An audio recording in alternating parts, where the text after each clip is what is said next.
You are now tuned in to the Believe Podcast Network. Do you believe? Dan Dickow here for the ISO and SB Live Sports. Well, 2021 has been an interesting year, to say the least. I appreciate all the listeners throughout the course of this year helping grow this podcast. Be a part of our mailbag episodes. Send me messages on potential guests that they'd like to have. We're looking forward to growing this again, even more so in the year 2022. We may be changing our distribution platform, which will allow us to get out in front of more listeners. If you are a sponsor or if you know of a potential sponsor, let us know. We would love to be able to provide some exposure, whether it's a local Spokane company, a West Coast company, or even nationally.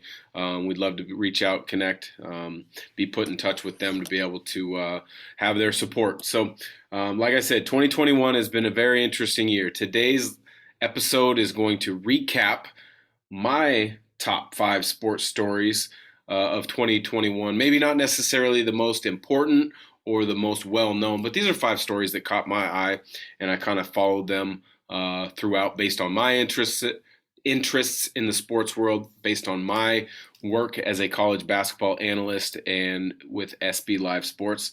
And then I'm also going to preview the top 3 sports stories that I think are going to happen and that I'm looking forward to following in 2022. So like I said, in 2021, there were plenty of stories, even as recently as a day or two ago. John Madden, all-time NFL great coach, broadcaster, advocate for the game of football, passed away. Hank Aaron, legendary baseball player, passed away. Mental health has been a big buzzword in sports. The Olympics were a year late. Steph Curry became the all-time three-point shooter in the NBA. So there are lots and lots of stories and angles that we can go with this. But the 5, that I really wanted to touch on were that fans were back. 2021, fans were back. That was something that was absolutely great for me to see. And I'm not discrediting COVID and the severity in any way, shape, or form. But to be able to see fans back in attendance, enjoying one of their passions, which is sports. If you go to a sports game at any level, high school, college, professional, you must have a passion for the game. You're going there to maybe support your favorite team, cheer for your favorite team, be social, support maybe a son or daughter that plays.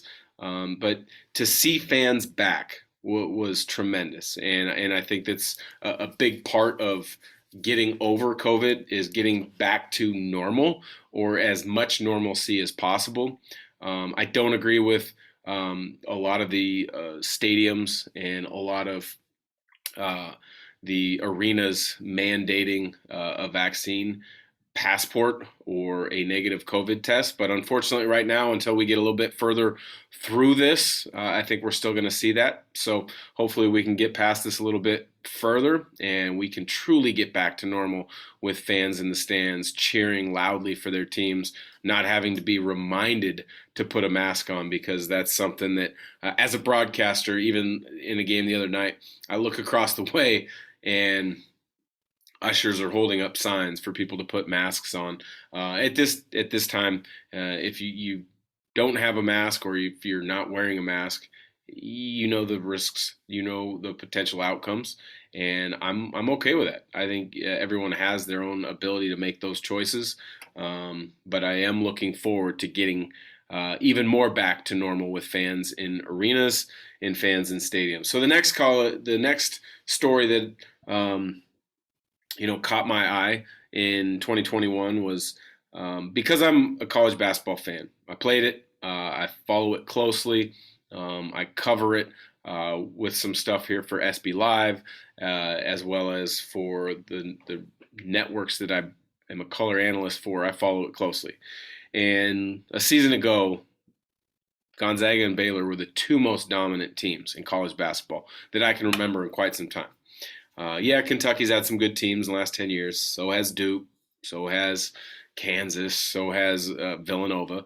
But Baylor and Gonzaga were absolutely dominant a season ago, and it was really fun to track both of those teams' progress. Obviously, if you're a listener to the ISO here, you know I played at Gonzaga, so I'm a little partial to having followed that program a season ago.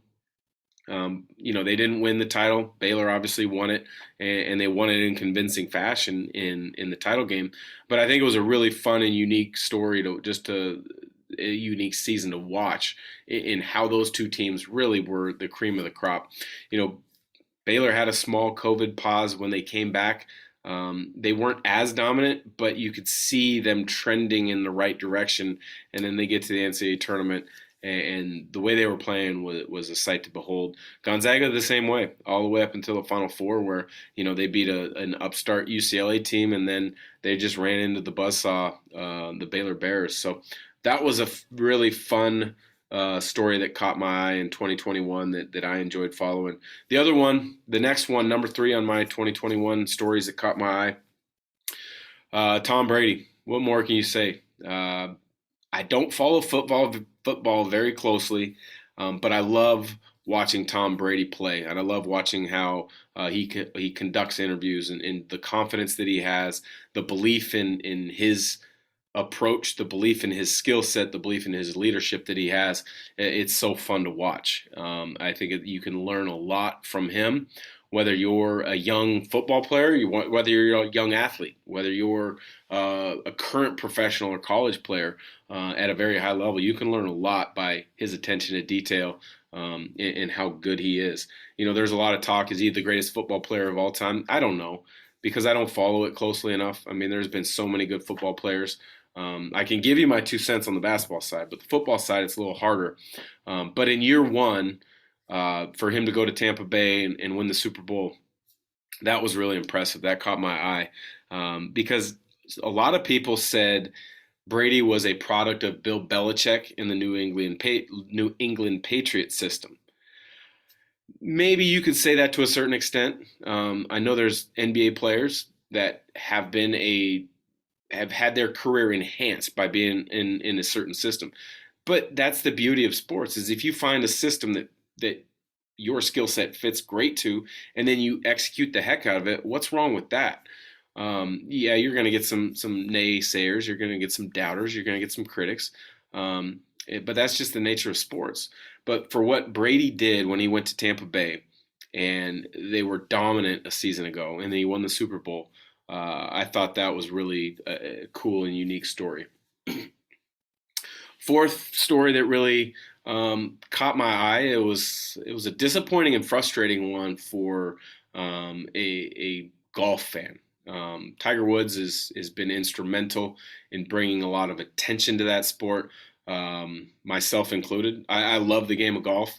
I don't like watching it unless Tiger Woods it's a Saturday or Sunday, and Tiger Woods is in contention. If you put him in a major in contention, I'm pretty sure myself and a lot of my family are going to sit there for 3 or 4 hours and watch, because he is that dominant of an athlete, both personality-wise, aura-wise, and skill set-wise. He's been that way ever since he's kind of burst on the scene 25 plus years ago. But the car crash really caught my eye because he almost passed away. He almost died. Car went over a ravine. He had to get taken out through jars of life. He's had a number of surgeries, and this is on top of knee and back surgeries that he's had over the last few years, just to get himself back and right and ready to be able to play. Not just at a PGA level, but at a dominant level, which everybody expects from Tiger. But to see his progress getting back from this really bad car accident, a month or 2 ago, some photos, I don't know if they were leaked or if they were, just put out there. He was struggling to walk and get around, and he was on crutches and he was limping. And then just in the last, little bit, couple weeks, he's been out and about playing at charity tournaments with his young son, Charlie. And he doesn't look like the old Tiger yet. I mean, that's impossible, the greatest golfer of all time, but he's looking like a darn good golfer. And so to see him come back from, such a bad car crash where he almost died to be able to doing what he's doing now. Is something that I've followed through the year. And the last story that I've followed or really caught my eye, I don't watch a ton of NBA basketball these days. I'll watch a lot of the Warriors because that's my son's favorite team. I'm a huge Steph Curry fan just based off of his personality as well as his skill set. He's so fun to watch. But the Milwaukee Bucks winning their first NBA title in over 50 years. In 50 years, 1971 was the last time they won it, and that was when Lou Alcindor, who became Kareem Abdul-Jabbar, led the Bucks to a title. That was the last time Milwaukee won an NBA title. But the reason it caught my eye is because two things. In the NBA, you're always hearing small market teams can't compete. Small market teams won't win a championship. Small market teams are at a disadvantage. And I get it to a certain extent because a lot of guys want to be in a big city. They want to be in the limelight. They want more sponsorship dollars or the extracurricular activities that a big city provides. You've seen it now with LeBron going to LA. You've seen it with Anthony Davis going to LA. You've seen it with other guys choosing New York or choosing Miami, Chicago, whatever, with the big cities. But Giannis has stayed true to Milwaukee, the team that drafted him. He's worked his butt off. He's become an all-time top 75 NBA player. He's become a bona fide MVP candidate year in and year out. And for him to be drafted by a small market team and say no to maybe going to some of these other cities and other teams, I think is great. I think it provides a blueprint for a lot of other young players that may be coming up that are in a similar situation if they work at it, that you can have everything you want. Individually, success, financially, as an athlete, as well as team success, team gratification in a small market if you believe in it and if you work at it. So I think that was great to see. Phoenix, who they beat in the finals a year ago, was off to another good season. I think Phoenix and Golden State are headed to a crash course in the West Coast Conference, in the Western Conference Finals. But it would be really great to see another small market team rise up, make the finals, and win. Is it Milwaukee again? I don't know. Is it Phoenix? Could be. Is there going to be another team over the next few years that kind of defies the odds? Because a lot of people are always saying they want big market teams. They're always saying the NBA and their broadcast partners want big market teams. And I do agree with that to a certain extent, but you also want the two best teams. You want the best players, which Giannis is one, and you want the highest level of basketball that you can get. So that was another story that caught my eye. Small market Milwaukee Bucks winning the NBA title. Not to mention two friends of mine were assistant coaches on the team, able to win an NBA title, an NBA ring. Chad Forcier, who's still with the Bucks as an assistant, and Ben Sullivan, who's now an assistant with the Celtics. So congrats to those two. They've both been guests of the ISO. They were both able to win a couple of NBA rings, so that's awesome for them to see.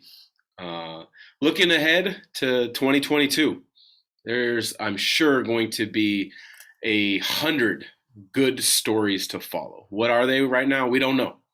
It could be another lockdown in sports, which I really hope that's not the case. I see that there are games being canceled now due to COVID. There are games that are being postponed due to COVID. I think there's a lot of guidelines and variables that are going to be changing over this next short little bit. And hopefully we can, meaning the sports world, and in particular, the people in charge of making decisions, ADs, league commissioners, coaches, they can come up with some guidelines that allow us some semblance of normalcy and fluidity with the schedule. So that's really one of my three stories right there, is how quickly are these guidelines for COVID going to change to allow minimal impact to sports at all levels, being high school, being college, being professional. You've seen in the NBA over the last couple of weeks the amount of guys going into COVID protocols. And you're looking at an NBA that has 97%, I think, vaccine rate, guys that are coming down with COVID, being now having to go to the protocols, be out for 10 days, looking like they're changing it down to 5. Same thing with college. What happens at the high school level when where you don't have the ability to test yet? If you're a athlete, high school, college, or the NBA, you're probably in the healthier demographic. So I think the guidelines need to change. I'm looking for them to change. I'm hoping for them to change. And again, I don't discredit the severity of COVID, um, but I do discredit some of these guidelines where they're impacting athletes, and they're impacting healthy people not allowed to be able to do what they love, what they provide for their families, that they're not able to play their sports. I think at the high school level, the biggest impact that it's having is on these kids' mental health. That's a big buzzword in 2021. I touched on it on stories in 2021 that caught my eye. But you're talking about a lot of. I've heard stories from high school coaches with my work for SB Live, where these high school coaches are saying we're on a pause. We had one kid come down with COVID. 7 of the other players on our team were deemed a close contact, yet not a single one of them have any type of symptoms. They don't have a fever. They don't have a cough. They're randomly having to test. One player tests, 7 others happen to be close by, so now they're all put in quarantine. It's putting these kids at a risk. Like, what would you think if you were 16, 17, 18 years old going through this? You would absolutely be struggling mentally with how to handle it, how to deal with that. And so in 2022, I'm looking for some positive changes in the guidelines to allow us to be as normal as possible for young, healthy athletes. Next story, I'm looking forward to seeing how it develops. It really was a big story in 2021, but I think we're going to see a lot of movement in it, and I think we're going to see a lot of clarity in who was able to take advantage of opportunities, and that's NIL at the college level. That's name, image, likeness, the ability and the opportunity for college student athletes to be paid off of exactly what NIL stands for: your name, your image, your photo, or your likeness, your autograph, the ability to use your personality to make some money based off of the skills that you provide for the university. So I think you're going to continue to see things flush out where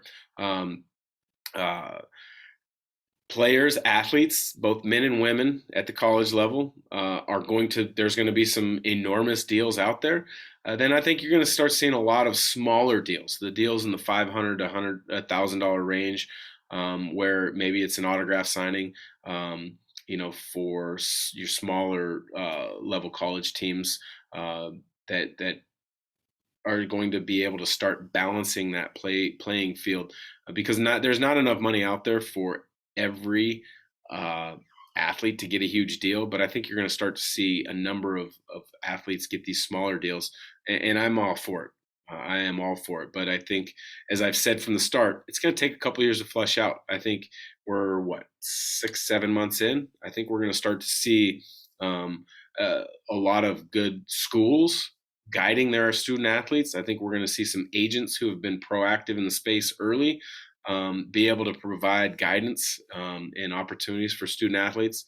And I think you're going to see some businesses and corporations that are tied in closely with supporting college athletic departments, finding creative ways to support multiple athletes, and maybe not just your star football player, but finding ways to support multiple athletes. So that's a storyline that I'm going to be closely tracking and looking forward to watching. And then the third one, I told you I was going to give you 3, but there's going to be hundreds. I'm sure we're all going to follow, is the implosion of the Lakers. I've never been a Laker fan. I grew up a Portland Trailblazer fan. I couldn't, as much as I respected and liked Magic and Worthy and Byron Scott, Kareem Abdul-Jabbar, I thought they were great players. I couldn't stand them. And, same with Kobe. When I played against him and then I watched him when I was done playing, Kobe is all-time great. Love watching him play. But I just couldn't stand the Lakers.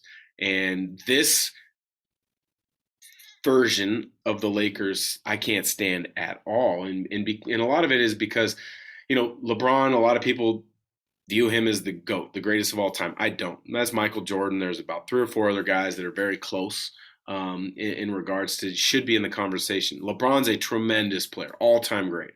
But he's picked and choosed his way of where he wants to go and what teams he wants to play for. I'm going to go to Miami and I'm going to form a super team.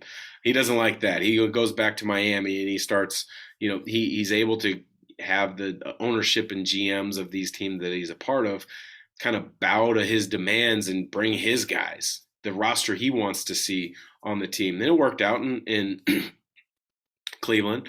He did that again when he got to LA. He wanted to be in LA and he got, certain guys that were traded for, certain guys that were signed in free agency. But it's not working this year. He wants certain guys, and it's not working. Let the GM be the GM. Let them make the decisions that are best for the team. Because when he started wanting certain guys on his team, you saw this year the roster doesn't fit. Anthony Davis, he's a very good player. Is he an all-time great like some like to say? I don't think so. There's nothing wrong with being a great player. Doesn't mean you're all-time great. He's limited in a lot of parts of his game. He's been injury prone, which you're seeing again this year. And then, the fit doesn't work either with a couple of the other additions. Carmelo Anthony had a great resurgence to his career with the Blazers. I don't think it's fitting as well in LA. And a lot of that is because the game is played so fast paced these days. And if you look at the Lakers, a lot of them, they want to play kind of more of a controlled pace, a little slower, isolation, kind of post up at times, true pick and roll sets as opposed to just flowing into random actions. And then the last guy that doesn't fit to that, Russell Westbrook. Great player. He's been a great player. But you can't have another ball dominant player playing alongside LeBron James. And so I don't want to place all the blame on LeBron. Like I said, he's a tremendous player. But the implosion of the Lakers is something that I've told some of my friends who were Laker fans, like, hey, guys, this doesn't fit. This doesn't work. I don't think it's going to end well. I think you're going to see a trade of some sort. If you don't see a trade of some sort, I think you're going to see maybe the missing of the playoffs. I think they're kind of, at that cusp where it could go either way. One bad injury, and I don't wish an injury on anybody. One bad injury could set them off down the road of not making the playoffs. So appreciate you guys listening. 2021 has been a great year for the ISO. Our viewership and our listenership has really grown. Please like, subscribe, review, and share with anybody else that you know that listens to podcasts. Looking forward to 2022 being as good, if not better. We may be changing our distribution platform. If that is the case, you'll still be able to find it on the channels that you're finding it now. It's just going to be a little bit better distributed. So we look forward to the growth of the ISO. We look forward to growth of SB Live. And we look forward to hopefully the growth in whatever personal endeavors that you as a listener have. So take care. Have a great new year in 2022.